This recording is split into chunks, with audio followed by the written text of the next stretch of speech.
Dear student, कल जो अपन ने पढ़ा था ब्लड के बारे में, तो ब्लड में दो पार्ट होते हैं। एक तो होता है ब्लड प्लाज्मा और दूसरा होता है ब्लड कॉर्पस्कल्स। कल अपन ने प्लाज्मा के बारे में पढ़ लिया है। ये करीब होता है 55%। टोटल जो ब्लड का 55% तो प्लाज्मा मिलेगा और 45% ब्लड कॉर्पस्कल्स मिलेंगे।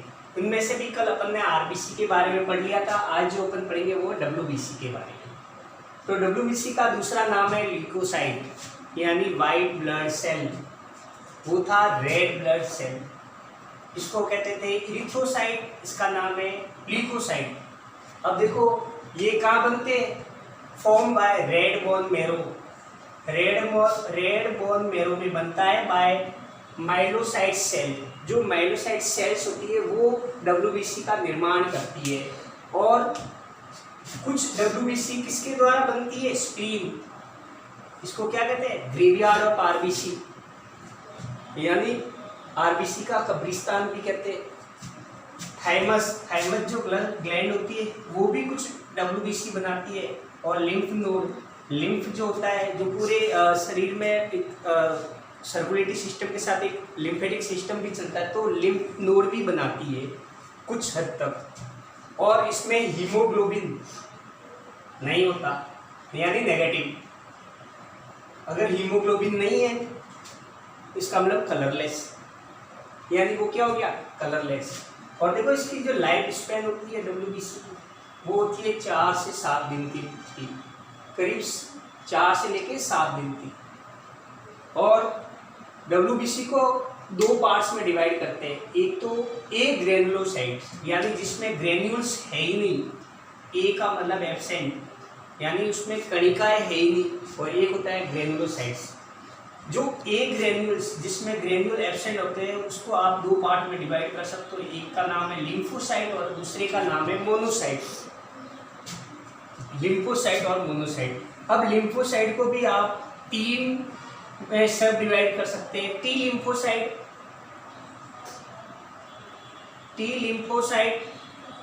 बी लिम्फोसाइट और नेचुरल किलर सेल। ये किस में मिलेंगे? लिम्फोसाइट की। अब टी लिम्फोसाइट है, इसका जो फॉर्मेशन और मैच्योरेशन होता है वो थाइमस ग्लैंड में होता है। टी लिम्फोसाइट का जो फॉर्मेशन और मैच्योरेशन का होता है थाइमस ग्लैंड, यानी इसका क्या है? ट्रेनिंग सेंटर है। आपने सुना होगा देखो ये जो है ये भी आप बड़ी क्लासों में पढ़ोगे।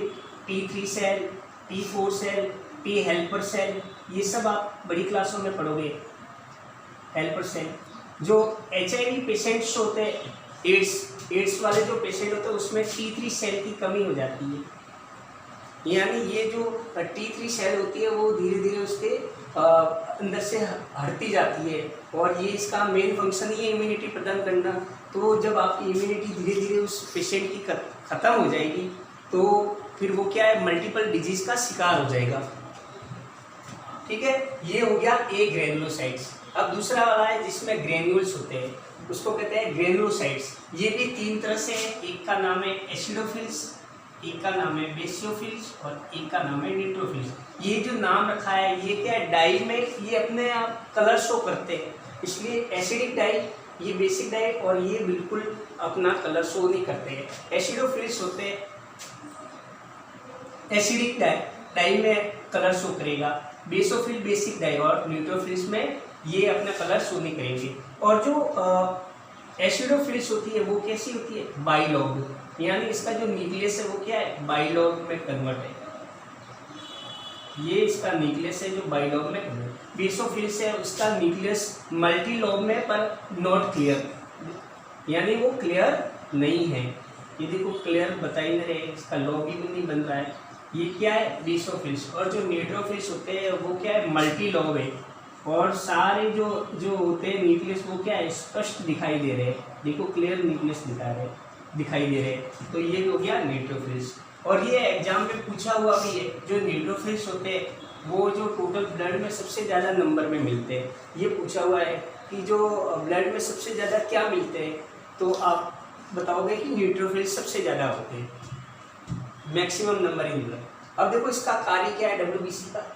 जो न्यूट्रोफिल्स और मोनोसाइट है ये क्या करते हैं, डायरेक्ट अटैक कर देते हैं माइक्रो ऑर्गेनिज्म, किसी भी एंटीजन या बाहर के जो सूक्ष्म जीव है माइक्रो ऑर्गेनिज्म है जिसने बॉडी पे अटैक किया तो उसमें ये डायरेक्ट उसका काम उस पर डायरेक्ट अटैक करेंगे या उनको मार के भगा देंगे।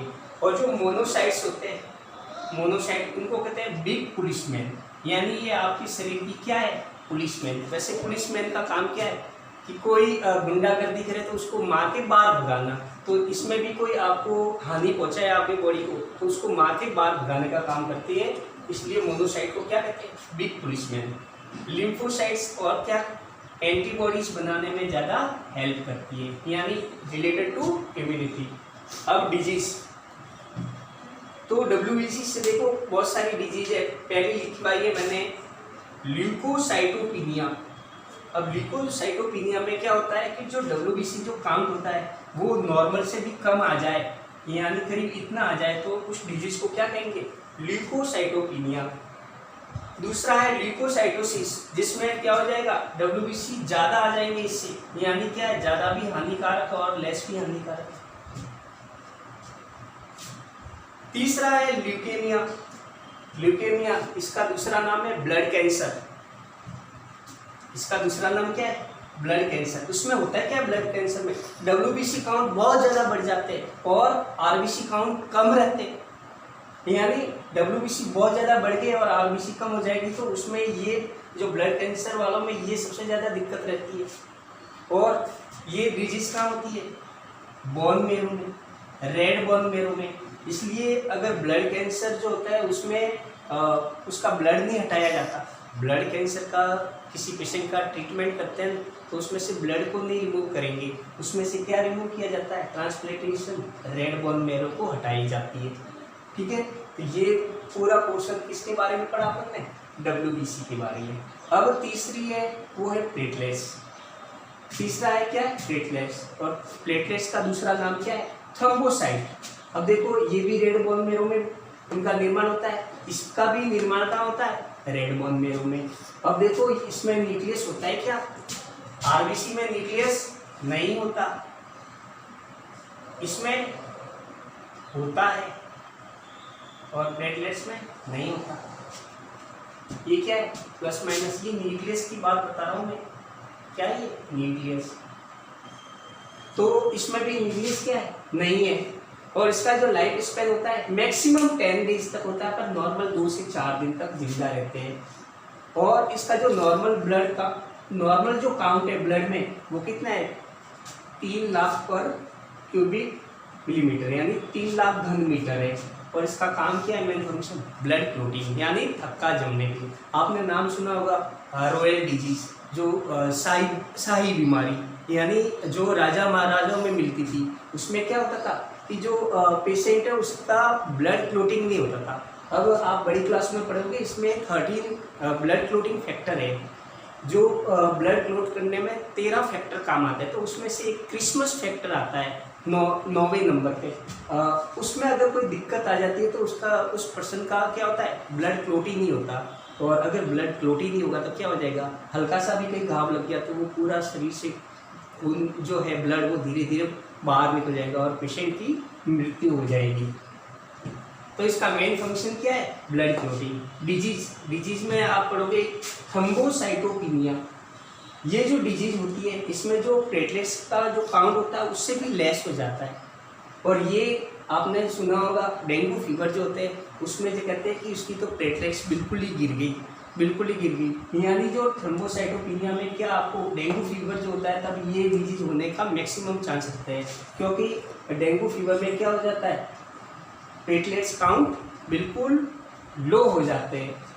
ठीक है, इससे आगे अपन नेक्स्ट करेंगे।